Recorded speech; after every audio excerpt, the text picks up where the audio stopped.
What does it really cost a city when motorsports glamour collides with everyday life? Formula One roared onto the Las Vegas Strip in November 2023, promising economic transformation and global prestige for America's entertainment capital. 2 years later, the picture looks far more complex than the champagne-soaked celebration suggested. From 8 months of construction chaos that strangled local businesses, to innovative entertainment venues generating millions in tourism revenue, F1's Las Vegas experiment reveals uncomfortable truths about who wins and who loses when mega events reshape entire cities. Today, we're examining the complete economic ledger, the spectacular successes, the devastating failures, and everything the marketing brochures won't tell you. The construction catastrophe, when infrastructure investment becomes economic strangulation. The financial devastation from F1's construction phase extends far beyond temporary inconvenience into genuine economic trauma for Las Vegas businesses. Starting in April 2023, the 8-month construction period transformed the Strip into what small business owners described as an economic dead zone. Strip repaving alone consumed over 4 months, with entire sections of Las Vegas Boulevard reduced to single-lane traffic, creating gridlock extending miles into residential neighborhoods. Small businesses along the 3.8-mile F1 course reported revenue declines averaging 30 to 40% during construction months compared to the previous year. Ellis Island Casino publicly stated their losses exceeded $400,000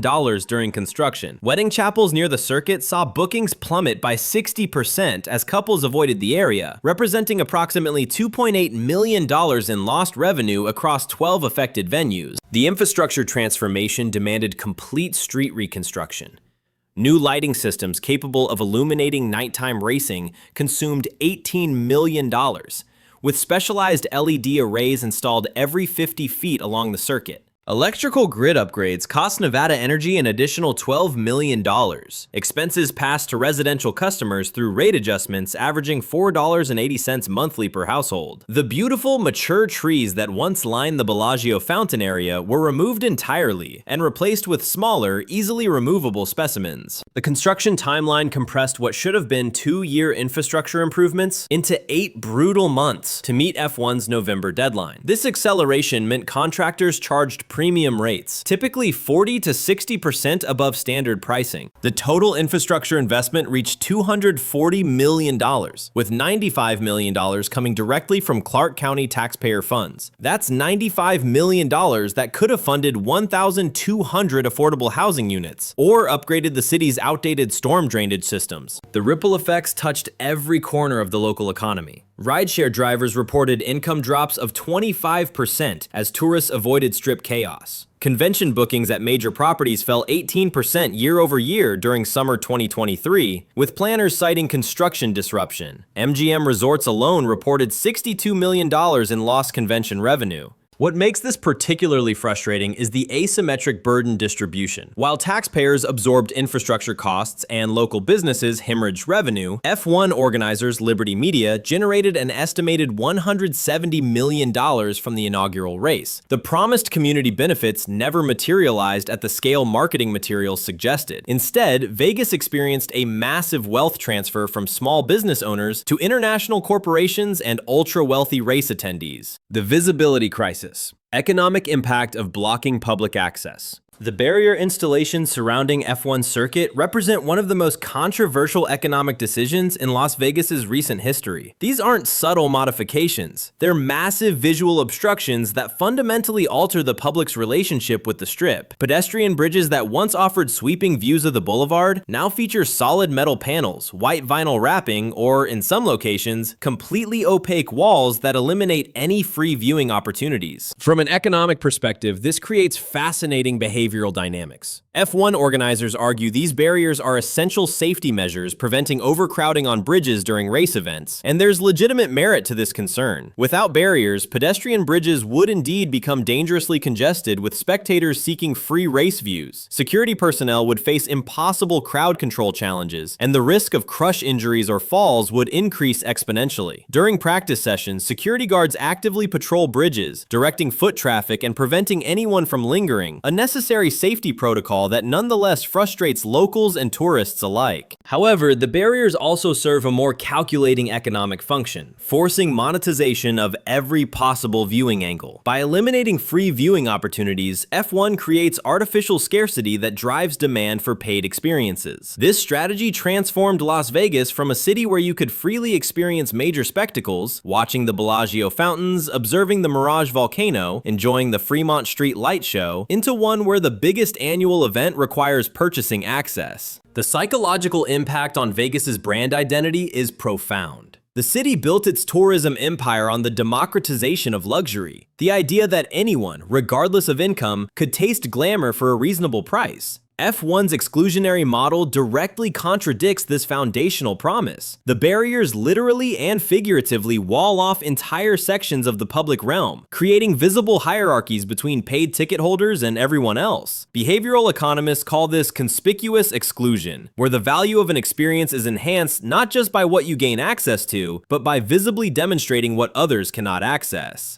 The economic consequences ripple through the entire tourism ecosystem. Free entertainment has always driven foot traffic that supports surrounding businesses. Restaurants, bars, retail shops all benefit when people gather for free spectacles. By eliminating free F1 viewing, the barriers reduce foot traffic to non-F1 affiliated businesses during race weekend. Independent bars and restaurants report that while high-spending F1 attendees boost their revenues, the overall visitor count drops because middle-class tourists who would typically walk the Strip stay away entirely, deterred by both the barriers and the inflated prices that accompany race weekend. The irony is particularly sharp at the Bellagio, where the first-year Fountain Club structure, a massive temporary building erected directly in front of the iconic fountains, blocked views not just of the race, but of Las Vegas's most beloved free attraction. The $5,000 per person Fountain Club tickets represented the ultimate expression of F1's economic model, monetizing a viewing experience of watching race cars drive past the very fountains they were simultaneously blocking from public view. After significant backlash, F1 eliminated the Fountain Club structure for subsequent years, though the fundamental barrier strategy remains unchanged.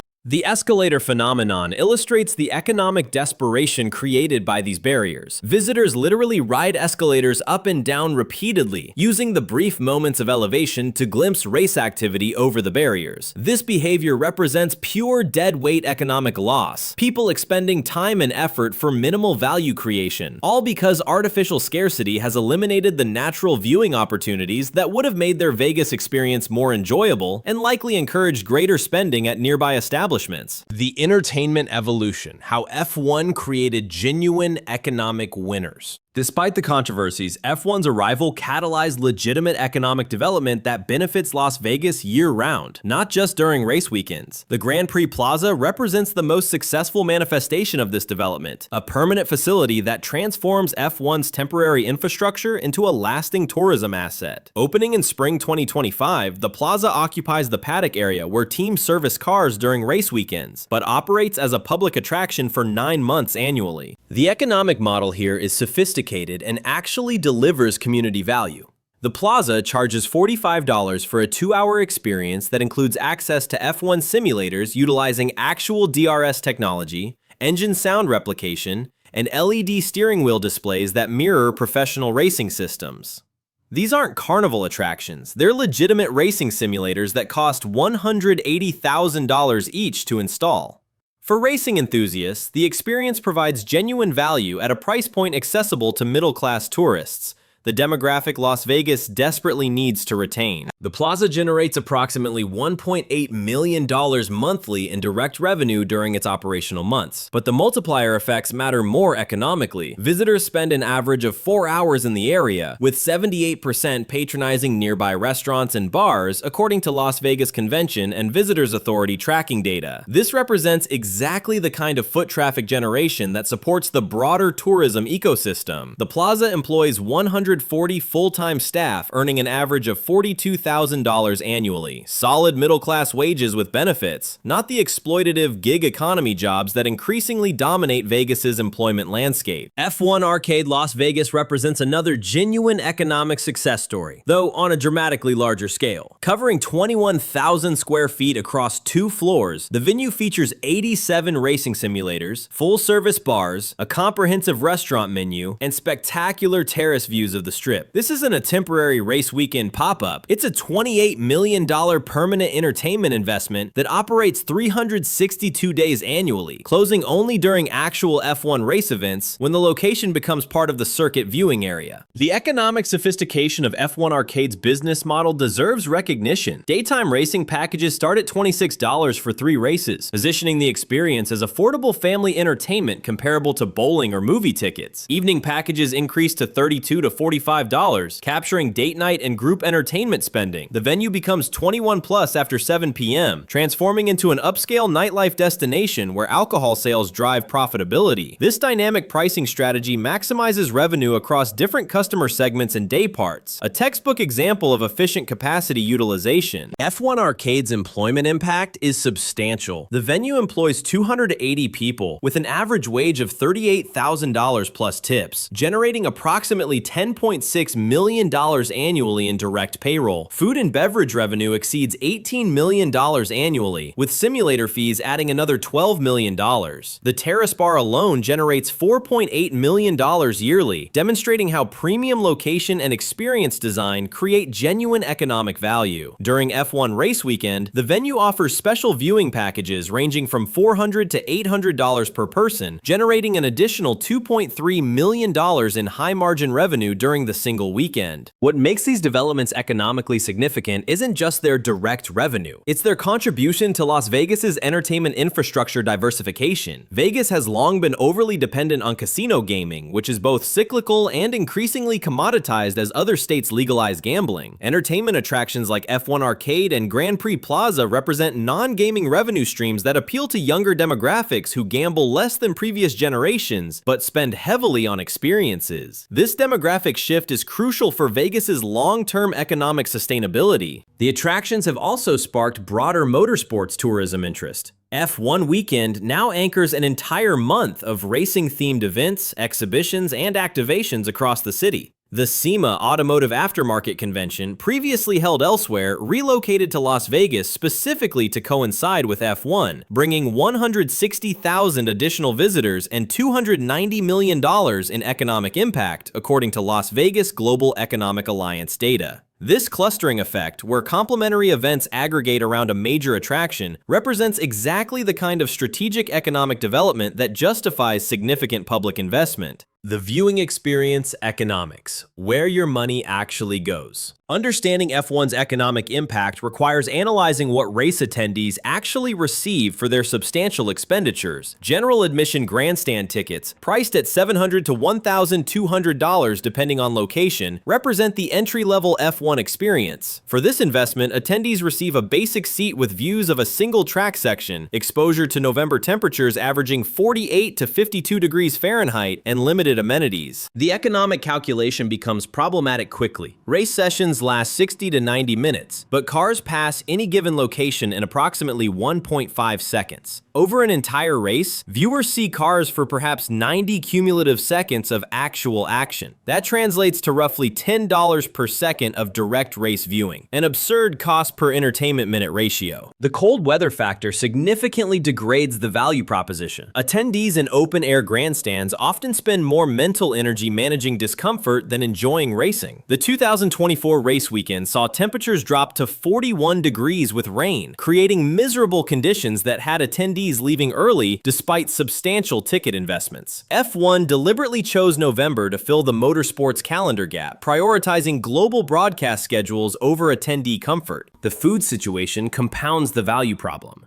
Limited concession options offer $18 hot dogs, $22 hamburgers, and $16 beers.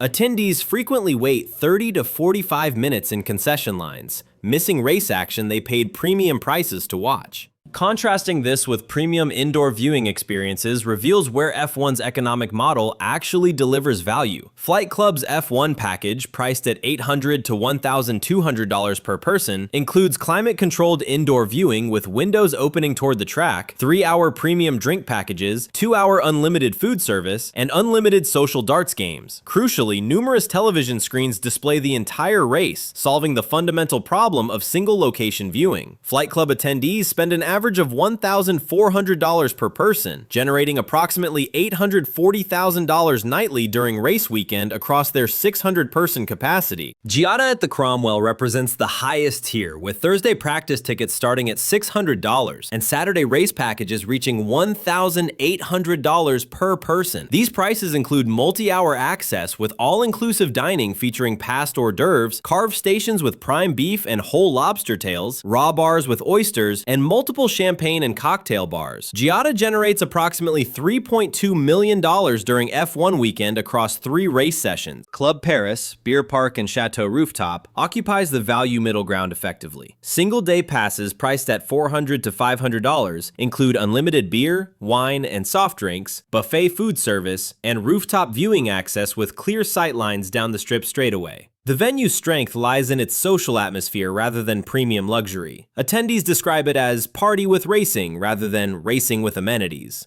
The economic lesson across these options is clear. F1's Vegas model works when venues deliver comprehensive experiences where racing enhances broader entertainment value, and fails when venues sell only race viewing without supporting amenities or comfort. The tourism displacement effect, who F1 actually drives away. F1's economic impact calculations always emphasize visitor spending and hotel revenue increases, but they systematically ignore the displacement effects that offset much of the apparent economic gain. Understanding what Vegas loses during F1 weekend is as important as measuring what it gains, and the numbers reveal a troubling trade-off between high-spending racing fans and the middle-class tourists who've historically sustained Las Vegas's economy. Convention business represents the most significant displacement casualty. November has traditionally been prime convention season, with moderate weather and lower hotel rates attracting corporate groups and trade associations. The 2024 F1 weekend coincided with dates that previously hosted medical conventions, technology conferences, and regional sales meetings that collectively brought 47,000 attendees to Las Vegas. These events relocated to competing cities specifically to avoid F1's inflated pricing and infrastructure disruptions. Convention attendees represent ideal customers for Las Vegas. Corporate travelers typically stay 3 to 4 nights compared to F1's 2-night average, generating more cumulative room revenue. Convention attendees eat multiple meals in hotel restaurants, utilize meeting spaces generating facility fees, and gamble in casinos during evening hours. F1 attendees spend heavily on race tickets but contribute minimally to casino revenue. They're focused on racing activities, not gambling. The Las Vegas Convention and Visitors Authority estimates each displaced convention attendee represents approximately $1,400 in total economic impact. The 47,000 displaced attendees during 2024 F1 weekend represent $65.8 million in lost economic activity. Even if F1 brings 110,000 attendees, generating an average of $2,200 per person, $242 million total, the net economic impact is only $176.2 million after accounting for displacement, far below the $500 million plus impact figures Las Vegas tourism officials publicize. Middle-class leisure tourists represent another major displacement category. November weekends typically attract families taking advantage of shoulder season pricing, retirees seeking comfortable weather, and young adults on budget getaways. When hotel rates multiply 5-fold during F1 weekend, these tourists simply don't come. The behavioral economics here reveal long-term brand damage. Las Vegas built its brand on aspirational accessibility, the idea that ordinary people could afford extraordinary experiences. F1 violently contradicts this brand promise, positioning Vegas as exclusively for the wealthy. When middle-class families see $2,000 hotel room rates during F1 weekend, they don't just avoid that specific weekend. They begin questioning whether Las Vegas remains a destination for people like them. This psychological distancing could drive multi-year tourism decline. The restaurant industry feels these displacement effects acutely. Chain restaurants like Maggiano's and the Cheesesteak Factory that serve middle-class diners report revenue declines of 15 to 25% during F1 weekend compared to typical November weekends. While high-end steakhouses see increases from F1 attendees spending $400 plus per person, the total number of restaurant customers across the city actually decreases. This matters for employment because casual dining establishments employ far more people than luxury restaurants. Retail faces similar challenges. Middle-market retailers like H&M and Zara report decreased foot traffic, while luxury boutiques see modest increases. However, total retail revenue impact is negative because luxury purchases don't offset lost sales volume from absent middle-class shoppers. Forum Shops at Caesars and Grand Canal Shops both reported 8% year-over-year revenue declines during 2024 F1 weekend, despite increased hotel occupancy. Entertainment shows suffer the most severe displacement impact. Cirque du Soleil productions, magic shows, and comedy acts depend on tourist audiences. During F1 weekend, show attendance drops 30 to 40% across the Strip because race attendees focus entirely on F1 events. This forces venues to either cancel performances or run shows at significant losses. The Coliseum at Caesars Palace estimates $1.8 million in lost revenue from reduced show attendance during F1 weekend. The local business devastation, economic reality behind the glamour. While international corporations extract millions from F1, local Las Vegas businesses face devastating economic reality. Ellis Island Casino documented $400,000 in construction period losses, but the damage extends beyond construction disruption. During race weekends, their core customer base, local residents seeking affordable dining and casual gaming, actively avoids the area due to traffic restrictions. The casino's famous $8.99 steak dinner attracts budget-conscious clientele, but F1 weekend transforms the surrounding area into an expensive, exclusive zone. Wedding chapels near the circuit experienced economic devastation most acutely. Las Vegas performs approximately 120,000 weddings annually, generating $2.5 billion in economic impact. The dozen chapels within 2 blocks of the F1 circuit reported 60% booking declines during the 8-month construction period, with several temporarily closing entirely. During race weekends, wedding bookings drop 75% as couples deliberately avoid the chaos. Little Church of the West, operating since 1942, reported their worst revenue quarter in 50 years. Independent restaurants and bars face particularly challenging economics. Traffic restrictions reduce accessibility, deterring regular customers. Meanwhile, suppliers increase prices during race weekend, charging restaurants 20 to 30% premiums for produce, meat, and beverages. Downtown Las Vegas provides a microcosm of F1's uneven economic distribution. Downtown properties cater to more price-sensitive tourists, offering lower room rates and more affordable entertainment. During F1 weekend, downtown hotels increase rates modestly, 50 to 70%, rather than the Strip's 300 to 500%, hoping to capture visitors priced out of Strip properties. However, these visitors often aren't race attendees. They're frustrated tourists who wanted to visit Vegas during Thanksgiving week regardless of F1. Downtown restaurants and attractions see minimal benefit because these displaced tourists are frustrated about unexpectedly high prices and limited Strip access. The Mob Museum, Container Park, and Fremont Street Experience all report decreased attendance during F1 weekend compared to typical November dates. The rideshare and taxi industry experiences F1's impact most unevenly. Demand surges create surge pricing opportunities, with some drivers reporting $400 to $500 earnings during peak hours. However, traffic restrictions close entire Strip sections to rideshare pickup, forcing customers to walk significant distances. Time spent navigating closures reduces trip volume, often offsetting surge pricing benefits. Regular riders, locals commuting to service industry jobs, cannot afford surge pricing and simply skip trips, reducing overall rideshare demand despite F1's presence. Formula One transformed Las Vegas into a city serving 2 fundamentally incompatible markets: ultra-wealthy racing enthusiasts 3 days annually, and middle-class tourists seeking affordable escapism the remaining 362 days. The economic mathematics remain contested, but the social mathematics are clear. Vegas is choosing its future customer base, and it's not you. What's your take on F1's Las Vegas impact? Share your experiences in the comments below, and subscribe for more deep economic analysis of America's most fascinating city transformations.